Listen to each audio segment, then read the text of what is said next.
तान जब टूटता है तो कोई अच्छा इंसान बनता है। किसी ने गाली दी, टूटना मत, वो तोड़ेगा तुमको।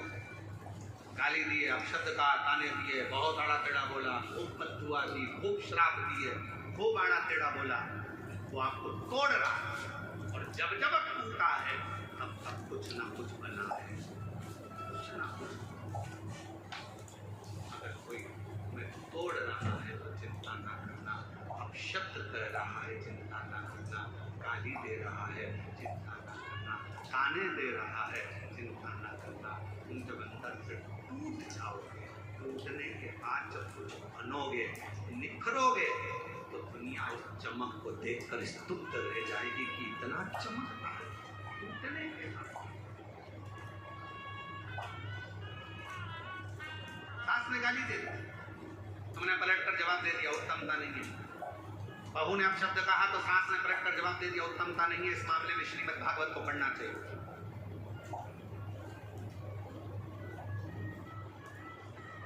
किस किसने सुनी है श्रीमद् भागवत कथा? जरा हाथ उठाओ। जिन्होंने भागवत सुनी है जरा हाथ उठाओ। सब लोग सुनी है? सबने रख लो। द्रौपदी का चरित्र सुना है कि नहीं सुना? अरे बोलो तो जम के। सुना है? क्या सुना था द्रौपदी के चरित्र में? द्रौपदी के सोते हुए 5 पुत्रों का वध कर दिया था अश्वत्थामा। बोलो सही है? द्रौपदी के सोते हुए 5 पुत्रों का वध कर दिया। मालूम पड़ा अश्वत्थामा ने मेरे पुत्र को मारा है।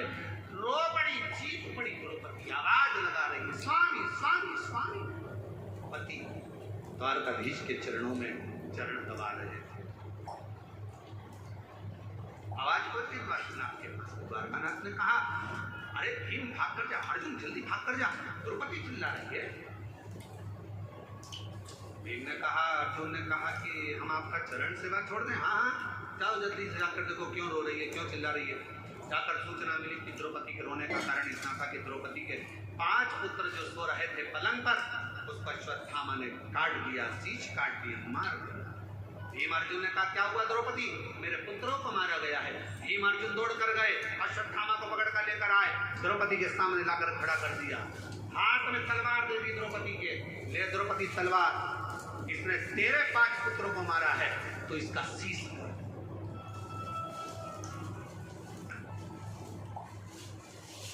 सुनिए श्रीमद् भागवत। अरे बोलो तो, हे द्रौपदी, इसने तेरे बेटों को मारा है, और तलवार लेकर काट मार दे। द्रौपदी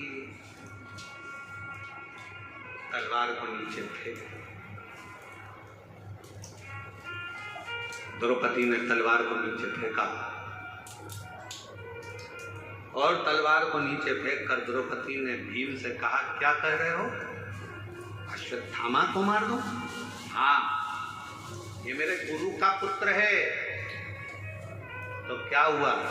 इसने तेरे पुत्र को मारा था तो गुरु के पुत्र को मार दे। द्रौपदी मुस्कुरा कर कहती है, स्वामी, कोई कुत्ता यदि हमको काट लेता है तो हम कुत्ते को नहीं काटते हैं। काटते होता है अपनी तरह ऐसा। हमने तो कई मध्य प्रदेश छत्तीसगढ़ में ऐसा नहीं देखा कि कुत्ता अपन को काटे तो अपन कुत्ते को काटे। और कहीं ऐसा होता हो तो बात दूसरी है कि कुत्ता काटे तो अपन कुत्ते को काट लो, बिच्छू अपन को काटे तो अपन बिच्छू को काट लो, सांप अपने को काटे तो अपन सांप को काट लो।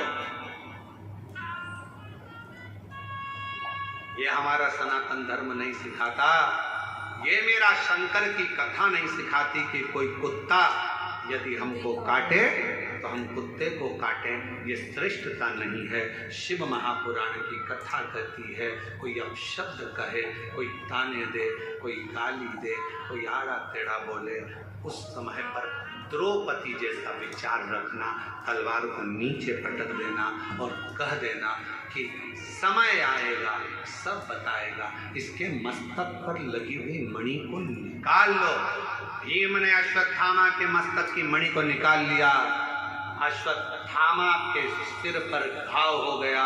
वो घाव अश्वत्थामा आज तक नहीं भर पाया, सारी दुनिया में घूमता है। हमने तो सुना है छत्तीसगढ़ में एक शंकर जी का मंदिर ऐसा है जहां पर अश्वत्थामा आज भी आता है।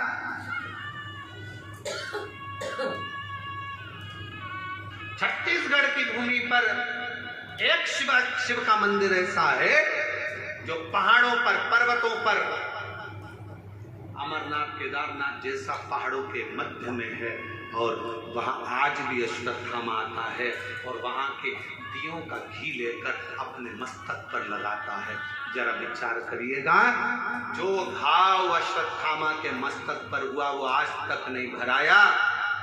अब शब्द कहने वाले की जिंदगी में एक घाव उसकी दिल में अपने आप हो जाता है, वो जीवन भर मरते दम तक नहीं भरा पाता है।